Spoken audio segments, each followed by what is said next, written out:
அன்பு நண்பர்களே, அனைவருக்கும் அன்னை சமையல் உமாவின் அன்பான வணக்கங்கள். இன்றைக்கி அன்னை சமையலில் பார்க்க போகிறது கோதுமை லட்டு. ரொம்ப சுலபமாக செய்யக்கூடிய ஒரு ஈவினிங் ஸ்நாக்ஸ், அதே நேரத்தில் சத்தானதும் கூட. குழந்தைங்க நல்லா விரும்பி சாப்பிடுவாங்க, பெரியவங்களுக்கும் ரொம்பவே பிடிக்கும். வாங்க கோதுமை லட்டு எப்படி செய்கிறதுன்னு பார்க்கலாம். இப்போ 2 டேபிள் ஸ்பூன் வேர்க்கடலை சேர்த்துக்கலாங்க. நல்லா வறுத்துக்கலாம். வேர்க்கடலை நீங்கள் விருப்பப்பட்டால் சேர்த்துக்கலாங்க. வேர்க்கடலை சேர்க்குறதுனால டேஸ்ட் நல்லா இருக்குங்க. இப்போ வேர்க்கடலை நல்லா வறுத்தாச்சுங்க. இப்போ இது கொஞ்சம் நேரம் ஆறின பிறகு தோல் எடுத்துட்டு மிக்சியில் அரைச்சி தனியாக எடுத்து வச்சுக்கலாம். இப்போ அடுத்தது இதில் 2 கப் கோதுமை மாவு சேர்த்துக்கலாம்.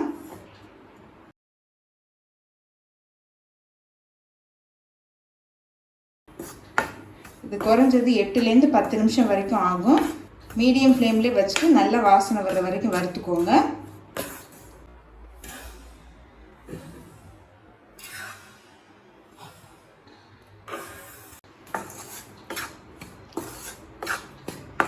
கோதுமையை நல்லா வறுத்தாச்சுங்க. 10 நிமிஷம் நல்லா வறுத்துட்டே இருந்தேன்.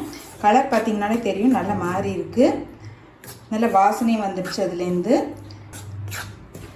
நீங்கள் சரியாக வறுக்கணும்னா பச்சை வாசனையாக இருக்குங்க, சாப்பிட்றதுக்கும் நல்லா இருக்காது. அதனால் நல்லா வறுத்துருங்க.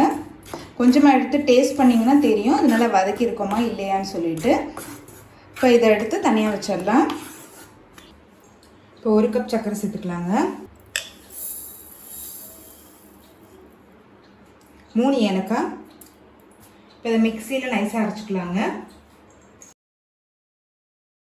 இப்போ சர்க்கரை மிக்சியில் அரைச்சாச்சுங்க. இப்போ இதை தனியாக வச்சிடலாம்.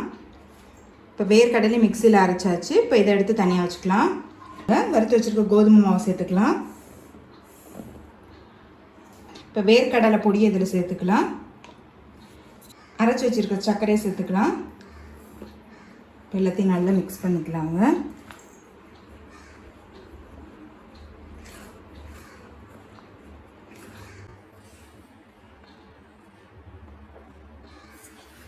தேவையான அளவு நெய் 1/2 கப் சேர்த்துக்கிறேன். கொஞ்சம் முந்திரி, கொஞ்சம் பாதாம். நல்லா கலர் மாற வரைக்கும் வெயிட் பண்ணலாம். இப்போ அது நல்லா செவந்துருச்சுங்க. இப்போ இதை கோதுமை மாவில் சேர்த்துக்கலாம். இப்போ நெய், பாதாம், முந்திரியை சேர்த்துக்கலாம். சூடாக இருக்கும், அதனால் கையால் உடனே கலராதீங்க. இப்போ கொஞ்சம் ஆறி இருக்குங்க.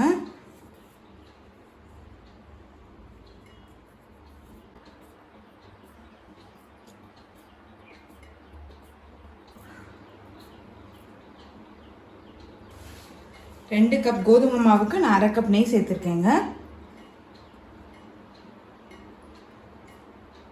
அப்போ தான் நமக்கு பிடிக்கிறதுக்கு வரும்.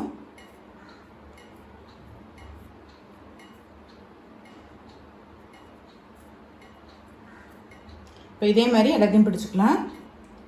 இப்போ எல்லாத்தையும் உருண்டையாக பிடிச்சாச்சுங்க. இப்போ கோதுமை லட்டு ரெடி ஆகிடுச்சு. நம்ம சர்வ் பண்ணிடலாம். இப்போ சுவையான கோதுமை லட்டு ரெடி ஆகிடுச்சு. ரெசிபியை ட்ரை பண்ணி பாருங்கள், கண்டிப்பாக உங்களுக்கு பிடிக்கும். ரெசிபி பிடிச்சிருந்ததுன்னா வீடியோவை லைக் பண்ணுங்கள், கமெண்ட் பண்ணுங்கள், ஷேர் பண்ணுங்கள். இது வரைக்கும் அன்னை சமையல் சேனலை சப்ஸ்கிரைப் பண்ணாதவங்க சப்ஸ்கிரைப் பண்ணுங்கள். தேங்க்யூ.